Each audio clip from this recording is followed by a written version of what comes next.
Thank you very much, Mr. Alejandro Ramos Cardoso from the Mexican Embassy in New Zealand.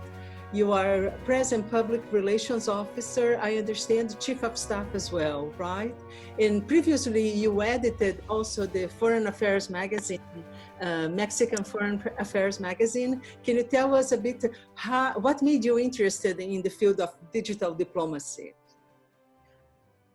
Yes, Maya, thank you very much. Thank you for having me. And if I just may start with a very brief disclaimer, and that is that my opinions should please not be taken in any way as the official position of my government or that of the Mexican Ministry of Foreign Affairs, but rather as my own personal views. So coming back to your question, I guess that from a very early stage in my diplomatic career, which started 15 years ago, I have been very interested in the field of digital diplomacy, and that is both from a theoretical standpoint, but also from a practical perspective, because I think it gives a lot of opportunities, this digitization of public diplomacy to a country like my own, or to any other country for that matter. As some authors have suggested, I think it gives small to middle income countries the opportunity to punch above their weight in the international arena by helping them to attain their foreign policy objectives, by helping them to reach a wider audience than they would just by using traditional media. Of course, much has changed since I joined the service in 2005, when we were still just making sense of the possibilities brought by the Web 2.0 and when social media channels began to appear. As you are well aware, different countries have followed different paths, and they have gone digital in their communication strategies at different paces and using a variety of approaches. Most of the time, I think, especially in the initial phases, most of these efforts were done with a more or less rudimentary trial and error method. But as time went by and we became better at it, we started to garner more experience, to identify and replicate best practices. And also we started to have a better understanding of the particular dynamics of each of these platforms. So we now know, for example, that some platforms are better than others to reach certain audiences, while some work better with visuals, others are better for storytelling, and still others might be your best choice when you want to share written content or to provide links to other useful sites. So I think that I've always liked the United Kingdom's approach to this social media channels, because I think it's pretty straightforward. I don't know if you're familiar with the guidelines that they have and they have made public in their website. And in these guidelines for the use of social media platforms, they say that these platforms allow us as diplomats to monitor events in real time, to collect information, to identify influencers that can help us replicate the message. They also offer us channels to deliver messages to different audiences in a direct way that is bypassing traditional media. And they allow us to influence foreign audiences.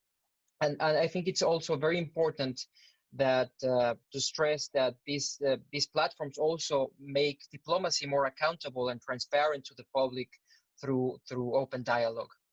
I must say, though, that I am particularly interested in Twitter, which many consider like the new lingua franca of diplomacy in the 21st century. I mean, all the world leaders are there. Everyone's on Twitter. It's become the fastest news source in the world. But I think in general terms, and as a way of summing up, I think that no country can afford to miss the opportunity to develop a strong online presence and to fully embrace the digital paradigm, so to speak, if they really want to take advantage of all the opportunities and possibilities that it can offer within a more comprehensive public diplomacy strategy. Some of your publications and research dig deeper on issues of foreign policy and digital media. What struck you most when you were doing your research in terms of the impact of social media communications on diplomatic negotiations?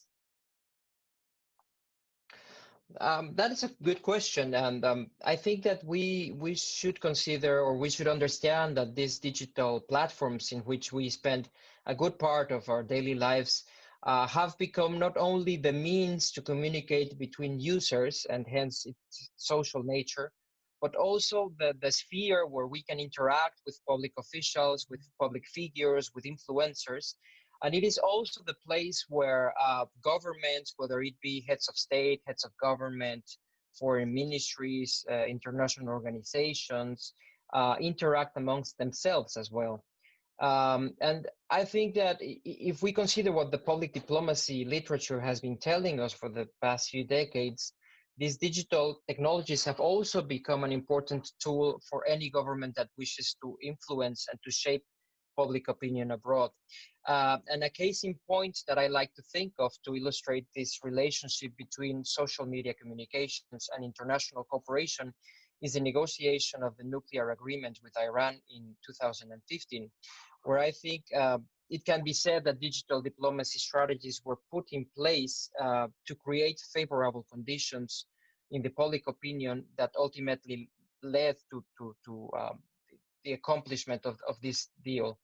And there is an interesting article about this very topic written by Miskimon, O'Loughlin, and Rosell, published in an issue of the Mexican Journal of Foreign Policy, which you were mentioning at the beginning, and which I had the honor to co-edit a couple of years back. And this issue, which you can find online, is totally devoted to the digitization of public diplomacy. And in this article, these authors argue that then President Obama and the Iranian leader Rouhani were able to modify their narratives and replace the emphasis, the traditional emphasis on sovereignty, security, national pride that had for ages framed their discourse, with a narrative that focused more on the technical, scientific, and economic aspects of or benefits of reaching such an agreement. So I think that in this case in particular, thanks to digital diplomacy, both leaders were able to moderate their messages by appealing to public opinion in both countries, while at the same time acknowledging those hard line messages that needed to convey at home in order to prevent a fierce opposition to the deal. I think this case shows very clearly that digital diplomacy can actually help us to shape foreign policy, to shape foreign opinion, to alter the sentiment or receptiveness of a foreign audience towards a certain policy, or, as was this case, towards a policy change. And what are the challenges ahead for diplomats to continue using social media platforms, and how they can work together with big tech to counter misinformation? That's a very big question, but in terms of the first part of it, I think that diplomats need to keep up with the pace of technological shifts, innovation. Sometimes diplomacy is not seen as very prone to innovation. So I think we need to be aware of what new landscape, this new communication landscape in which we are moving, because what used to be successful in ways of reaching your audience 10 years ago or 5 years ago might not work anymore. As we speak, there's someone probably developing a new social media platform that will replace Instagram, or will replace TikTok. We don't know, but these things are changing really fast, and we need to keep up with the pace and not lag behind. I think that what is known as the Ict Revolution only accelerated a trend that we were seeing for the past 20 years of the 20th century in the media ecosystem. And that is that information has changed, and it has now three main features, so to speak. It's disseminated in real time, it is abundant, it is super abundant, and its value has not so much to do with it being true or not, or because it adheres to ethical criteria, but because it sells. So at the same time, the model of communication has also changed, and we must be aware of that. communication has become more horizontal, and 2.0 allows for multi-directional exchanges. And we are also potential prosumers, as they say, which, as you know, means that we are not only consuming information in a passive way, but we can now share, edit, alter, and reframe pieces of information in ways that were unthinkable a couple of decades ago. And even more importantly, I think there's diminishing trust in traditional media, and you can see this everywhere in most countries of the world. It is a trend that is happening, and we are more likely to trust or to believe in information that comes from our peers and from persons that are in our close circles. And this may actually lead to the formation of the so-called bubbles or echo chambers, where it is where misinformation and disinformation is really abundant. I think that there lies a potential danger of sharing non-verified content, platforms like WhatsApp or Facebook, like we have seen in the past. And that leads me to the second part of your question that deals with misinformation. I think that this change in the communication model or landscape that I just described very briefly has been a breeding ground for misinformation and even more disturbingly for disinformation. As you know, technology is a double-edged sword. I mean, we are aware that social media platforms can be used and have been used in the past decade by ministries, by governments, by diplomats to reach millions of people, to foster a collaboration, cooperation, to foster more commercial and investment flows, to reach out to the diasporas all over the world. But at the same time, these same platforms are being used and weaponized increasingly by both state and non-state actors with nefarious purposes. So disinformation is a very complex and multi-layered phenomenon, and states and international organizations are in different ways. But I think it's worth noting some trends.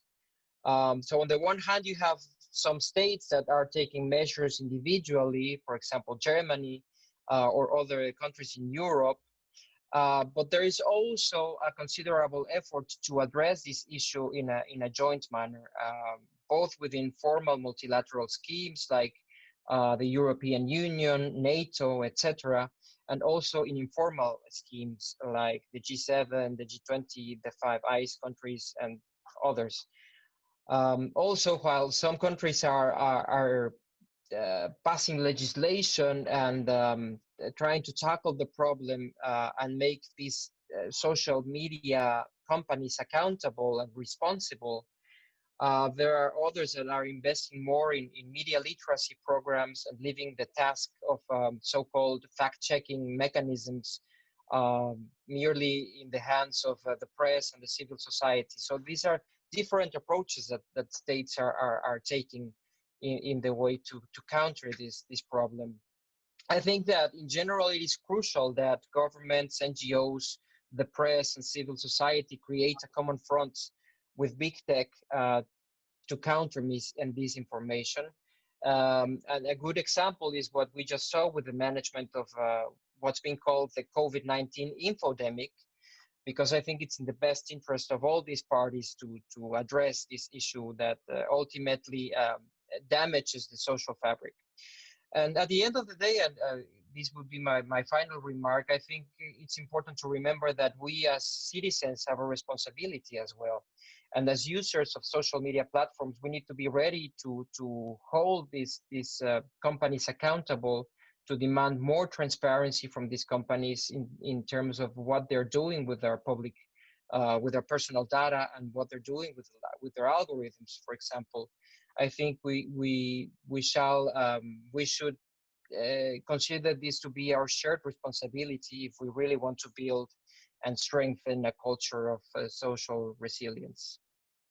Yes, you make very good points in the sense that we are looking now for the first time too at coordinating efforts in data management across countries and stakeholders in the private sector and civil society. As you know, the United Nations, in partnership with the Swiss government, this year is organizing the World Data Forum in Bern in October, which will probably take place more virtually than anything. But there are prepcoms happening now. They've been happening since February here in Geneva, with the Swiss government taking the leadership. The Swiss government taking the leadership in terms of, make the conversation happen. And this is, I think, was very welcome for members of the private sector who are very interested too in ways that we can coordinate these efforts, harmonize ways where we share data, because sharing data is important.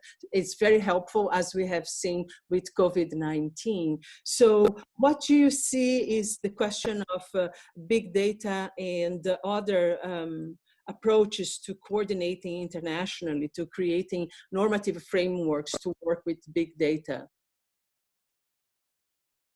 Yes, I think it's very important that countries, as I said, join forces with big tech companies, because it's important that we find a more effective way of dealing with this data sharing problem. We've seen in the past few years what's happened with elections, what happened in 2016 in the United States, what happened in many elections that took place in the past few years in Europe as well, where we've seen efforts both by state actors but also by non-state actors to alter public opinion. And I think that Europe in particular is taking this problem very seriously. And I think it's very important that they address this issue in a collaborative way, and not only in individual way, because I think it's better to address it as a challenge. It's a very big challenge, as you know. The Munich Security Conference even said it was the greatest threat to the stability of Europe. I think it was a few years back. But definitely, I think they should put more attention to what channels there can be to raise awareness, but also to create a stronger framework to counter disinformation and misinformation. Thank you very much, Mr. Alejandro Ramos Cardoso from the Mexican Embassy in New Zealand, speaking in his personal capacity.